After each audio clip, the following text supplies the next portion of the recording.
I think that you look at it, the German parliament thought they could control him, right? They thought they had him under control, and he ultimately just dissolved the parliament, right? He stayed in charge and they all went away. And I think that's the thing about these strongman leaders. You give them an inch, they're going to take a mile, and they're going to kick the rest of you out while they're at it.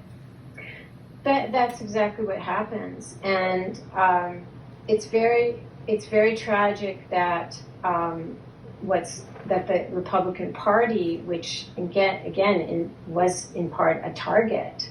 Look at Josh Hawley. It's been fun to see all those memes of him. Do I have to? but think about how incredible it is that this was someone who had to run for his life. So he helped to incite the mob with his famous fist pump. Then he has to run for his life, and then he's still a faithful Republican.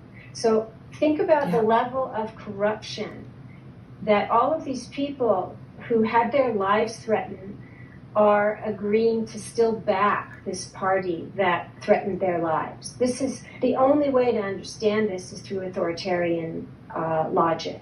There's no frame for this in democracies. Right, and it's a legitimate fear.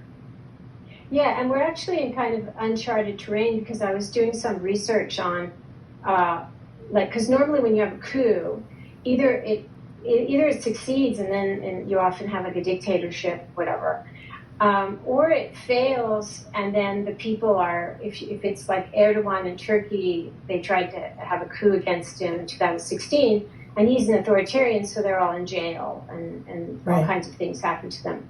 But I was looking to see what happens when you have a so-called self-coup. That's Trump's case, where you're already in power, you're trying to stay there. It's a self-coup.